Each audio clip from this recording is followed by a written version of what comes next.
Alright, so in today's video, just figured I'd show some of the projects I'm working on right now. One of them is actually done. I think I'll start with that. So yeah. Alright, so up first is my Lego buggy, which I rebuilt. But the one thing I did do to this, that was kind of a little bit of a project, was the rear diff. This is obviously not the one that you build in the instructions. This is more of like a torsion. So basically what's going on here, say one wheel were to slip, what happened is that these worm gears in the middle, above them are these little 8-tooth gears, and they mesh the sides together. So if one starts slipping, it turns, but then it locks it together, so it keeps it turning. Same works in both directions and both sides. There we go. Yeah, I think later I'll make like a short on this, actually showing how to do it, because in the Lego Control app you use to control this, it's kind of difficult to record at the same time, but yeah. Alright, so next up is this truck I was working on. Originally, when I last showed this in a short, this had 6 wheels, all that fun stuff on it. Didn't have the stickers either, but this is the same pneumatic style Lego dump truck, but isn't really much of a dump truck anymore. But I have unfortunately lobbed off a cylinder from the motor. It's now back to 2 cylinders like it was stock. But what that means now is that if you look inside and remove this panel, most of the motor actually fits in the cabin. Like this bit right here that is extended, but compared to a 3-cylinder, it's a lot shorter. Easier to work with, makes things easier. And the cool thing is the cab's actually like kind of wrapped around and like put on top of the motor, so like the fender mounts to like right there. The front bumper is attached as well, and this is a mechanical starter I added that you turn over, whole motor moves. On the bottom, crap, wrong way, that's a valve shaft, and up top that's the shaft for the pistons. And behind this little 2-cylinder, it's 8cc, is this 4-speed automatic, which is supposed to help it keep going. But the thing with it is that sometimes it gets stuck and it can't decide what gear it wants to be in, but it's got the stiff spring in it because this is a heavier vehicle. But basically when there's enough torque on the output, this will downshift, and you can see it right there. That's 3rd, 4th, then lower down is 1st and 2nd. Should work. Yeah, there's like a valve guide right there. More stuff in here. Actually, the motor's offset by 1 stud. In the middle, that's this guy right here, this black piece. But yeah, otherwise, still work in progress. Hopefully gonna get this done someday. And up next is this cardboard kind of replica of a small engine. And basically, is a little bit backwards. Most of them have their push rods on the other side and the cylinder closer up here. But the crankshaft output, say for like a wood chipper or snowblower, that goes right here. And originally this didn't have any of this crankcase stuff. This is from like a template I made to measure. So it still has like these paper oil plugs on the front and back. And yeah, it does have the inside. Not quite done yet. There's the camshaft falling down, but they're the top of the push rods in here. A lot of crank space, air cooled, all that fun stuff. Intakes right here with the push rod in front of it. As you can see, that was a brilliant design. Now on the other side, there's the exhaust. And inside the head, the valves are actually 2 very different sizes. But what I'm basically doing with this, my V8's a push rod, so this is kind of like practice. So if you push this, it actually moves. It does wiggle a little bit, but that can be fixed. It's honestly been like more procrastination than project, but yeah, hopefully this will help the V8 turn out well. Otherwise, just another single cylinder. On to the next one. Alright, so kind of a curveball. Not quite a project, but just something I do on the side. I still have been drawing. Like, drew some of my favorite cars. Or like in here, this notebook I got. If I can find it.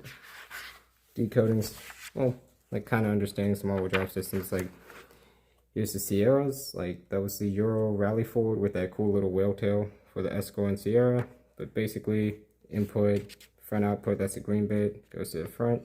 This black and green part right here is the viscous coupling. Keeps things kind of in control when they're slipping. And the rear ring, that goes to the back. All that fun stuff. But then, at the same time, I've done more than just Ford. Like, here's one that I did for Subaru. This is the DCCD system. Basically a little electronic center diff that lets you split your power front to back. And all that's ran out. Then on the other side, a rare option on some of the first STIs was the R180 SureTrack. And basically this was like a tooth style differential used in heavy trucks. Well, at least it is now, because Subaru doesn't use this anymore, but it was optional. And basically these teeth, they move side to side, they grab the other. It's like a very weird torsion, if I'm being honest. Not as colorful as, well, the other side, but yeah. But wait, there's more. Because I also made this little engineering book. Well, kind of. It's basically all the little systems I've like kind of made. Like there's the Evo's all-wheel drive system over here. The old style with the bevel gears and the new style with the pinion gears. This kind of chassis.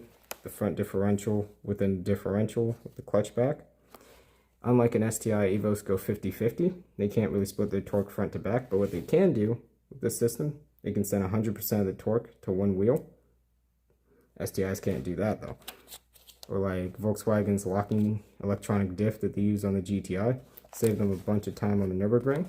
Actually, a few seconds. Pretty quick. Or like the Prelude's ATTS system. I might make a video on this, but it's pretty convoluted. I haven't seen anyone really talk about it in full. But basically what Honda did is kind of like the Evo, except they're being honest. The Evo uses this right clutch to turn left, but it uses the left clutch to turn right. Honda does left for left, right for right. So this is the right side of the car, this is the left side of the car. You lock up this clutch, and it overdrives the right side, which helps power the car to the left. The Prelude was already a really great handling car, but this just made it all like so much better. There's actually like a little power flow of what's happening. Yeah, and like the shafts as well. Took a little while to understand that. Also like some transmissions and some manual. Kind of like a Subaru-ish. And there's more. The automatic, planetary stuff. This was a Allison 6-speed. Planetary, like a lot of older style cars with the torque converter, which I've also kind of covered. One-way clutches, all these other bits.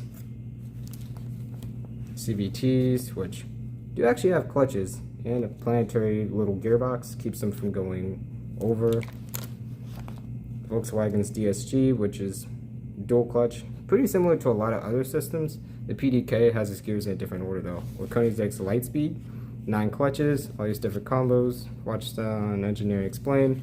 Or the ECVT, which it's like the best of both worlds. It's the genius of a planetary gearbox and an engine, which basically use your motor generators to either power, recharge, or regen.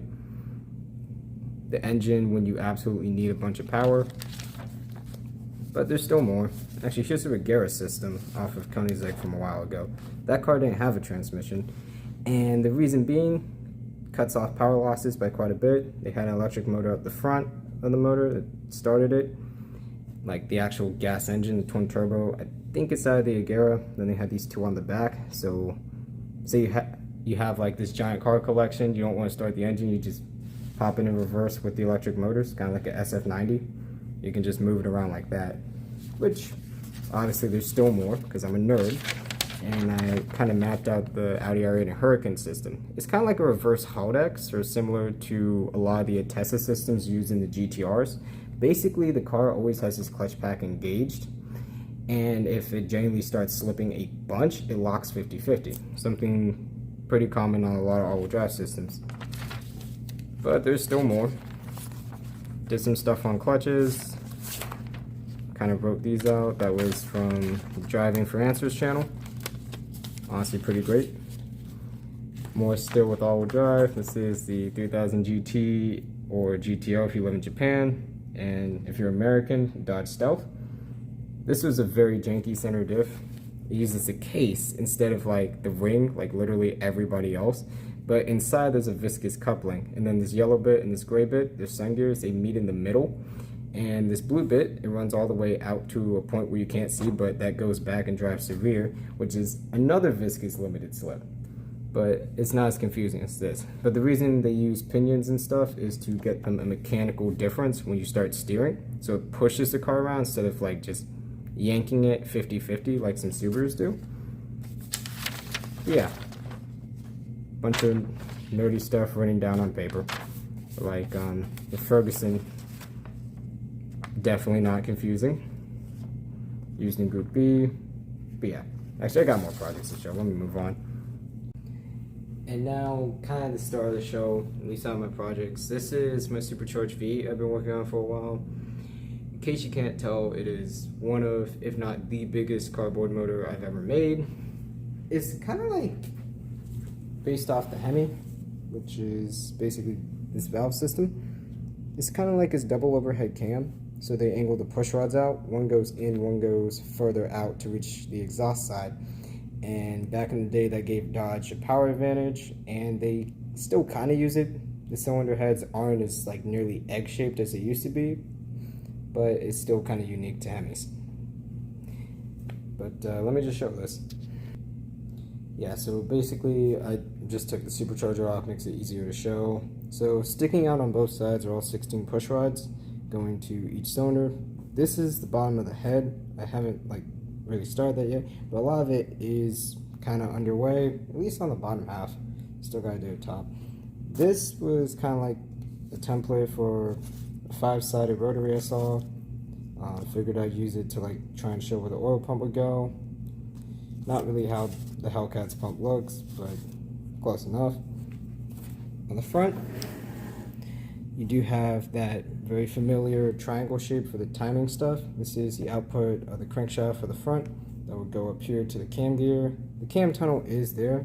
As you can see, there are a bunch of those little push rods in there. They're going to get adjusted at some point. Also, in case you're wondering, it does actually have all 8 cylinders. Pistons anyways. Yeah. Underneath, this is the even side if I remember correctly. And in here you got 8, 6, 4, and 2. And you can actually tell how it fires because on the back, for the first time ever, I decided to actually put a flywheel. And on each little corner, since it fires 90 degrees, it makes like this big plus on it, like that.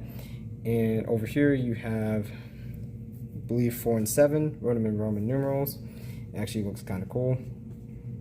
Recently did this flywheel cover the Hemis have. Cam tunnel, but there's a bit more. Yeah, so if I remove this hastily made oil pan from an Amazon box, underneath you have these connecting rods, and they're actually 2-piece, unlike the 3-cylinder, which were just single-piece aluminum. So this actually does come apart. They use these little twist pins they used to make like spinners out of paper. The flywheel again, yeah. Oh, and I have the main caps in. There's 5 of them. They're mounted with these little sticks. Not quite 4-bolt or 6-bolt, but they get the job done. They're pretty strong, and it does actually turn over. Kind of. Wrong way. It also has the counterweights. The crankshaft is actually pretty strong under twisting strength, but is generally kind of wobbly outside of it. Yeah. Honestly pretty cool. Next up, supercharger. Honestly, this thing's pretty cool. Crap. Yeah, kind of a failed project that I rebuilt a while ago. Is kind of similar to, I think it's an IHI 2.3 liter Whipple. Well, not Whipple, twin screw. Okay, not quite, but it's the supercharger with the male and female rotor. So instead of say like the GT500 or the ZR1 having a blower, this physically has lobes in there that this side's 2 blades, this side's 3.